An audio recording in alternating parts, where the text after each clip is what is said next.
What is up, YouTube? Welcome back to the channel. Let's talk about paid mod support. This is a spicy topic, pretty controversial. It's not an old topic by any means. It's something that Bethesda specifically has tried before in the past, and in this case I am talking about Starfield. Recently, there was an update that dropped for Starfield. Pretty solid update. It came with creation kit update, as well as the creation menu, which essentially is official mod support. However, there was a mix of pretty angry fans at the game because of some very overpriced mods as soon as you opened up that creation kit menu.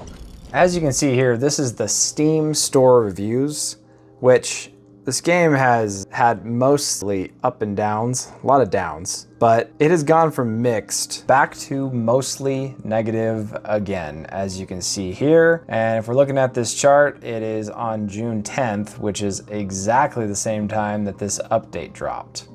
You can see here, this is one of the reviews. It says, "Really? Another push for curated paid mods that no one asked for? Are you this desperate for modders to fix your game on a budget instead of doing it yourself with developers on an actual payroll? This disconnected from the actual foundations of your success your titles have had this far?" There's a simple reason why many players and modders enjoy modding their games for decades. It is done as a hobby for players by players without corporate responsibilities, apart from donation opportunities, without asking for or expecting monetary compensation. You are not aiding modding in the slightest. You are trying to turn modding into a business opportunity, to be a parasite that profits from underpaid work you do not want to do yourselves. This is another pathetic attempt to generate revenue from work that is not your own by implementing yourselves as its monopoly distributor. If this somehow finds acceptance, gamers lose. If this somehow finds acceptance, unlicensed mods will eventually get restricted or prohibited in many years to come. Those do not generate perpetual revenue at all. This review here is very recent, as of June 10th. It's already gotten quite a few likes and whatnot, as you can see down here. So there's a few things I'd like to discuss with this review. One, I don't fully agree with everything this review is saying. I do think it does help that if there's some kind of monetary motivator behind something, people naturally make better content. I mean, the same goes for YouTube. The same thing goes for Instagram meme posts, you know? If that said creator is making money, then it motivates them to make better content. However, the controversy for paid mods is in the past, and for the last few decades, mods have always been free.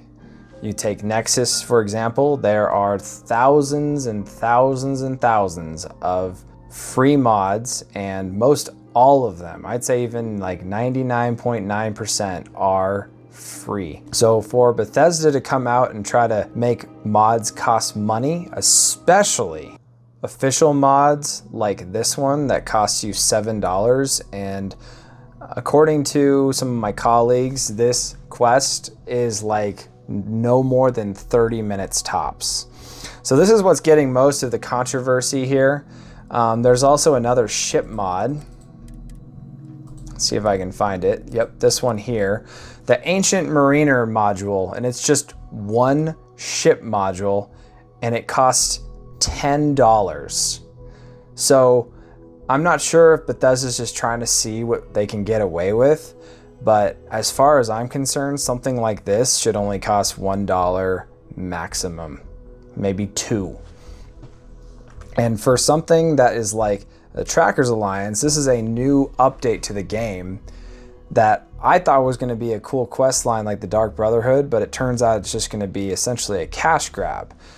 Now, here's the good news. In a recent interview with MrMattyPlays, he ended up interviewing Todd Howard. And if you guys haven't watched this, it's a really, really good video. I highly recommend watching it all the way through. But this is what they had to say about some of the controversy behind the mods, and I hope, and it sounds like, Todd Howard is aware of the issue and that they are going to take action. Yeah, you know, we hear that feedback too. And, you know, first of all, I say that stuff gets priced based on, you know, things that we've done before, both in Creation Club and then Fallout 76. And we're always trying to be kind of looking at what else is out there, really make sure we're giving value to everybody. And where we're not, hey, you know, we definitely will adjust. The one thing I want to say on the Trackers Alliance, that was really an attempt to something we did in Creation Club where we'd say, hey, you get this special outfit and you get this special weapon. We kind of wanted to put them together and then thought, let's go the extra mile and wrap those around a quest. But now we definitely see the feedback, right? And it's like not what we want at all in terms of, oh no, this looks like a faction that we're chopping up and then selling for 700 credits at a time. And so I do think we're gonna take a look at that and how we deliver content, you know, like that, and whether we're changing pricing or breaking it up or what we should do there. So right there, it does sound like they are aware of the feedback, and I'm not sure how they didn't realize that this was going to happen. A $7 paid mod that is just one quest in the game. It's like, okay. It's not like they're providing a few days worth of content. We're talking about one quest, a skin, and a couple guns. So to me, this almost seemed like they're just seeing what they could get away with. And it's interesting as well because they've already tried to do paid mods as early as 2015 with Skyrim. And then also the good news is it does look like that, well, hopefully moving forward, that they're gonna at least adjust some of these prices and make some changes, because modding is all about player to player. And if it's just about, oh, this is what modders are gonna do to fix our game and then please pay us, that's not really a good business model as far as I'm concerned. It is good that they're taking a look at it, and hopefully we'll start seeing a bunch of free mods rolling in and some of these controversies die down. It seems like every single time that Bethesda takes a couple steps forward, they ended up shooting themselves in the foot and limping themselves backwards a few steps. So anyway, I just wanted to make a quick update video on this whole situation, and we'll see where it goes from there. If you guys like this kind of content, news updates, game updates, I do a lot of tips and tricks, stuff like that, subscribe to the channel. If you guys have any comments, let me know down below. And as always, have a wonderful day.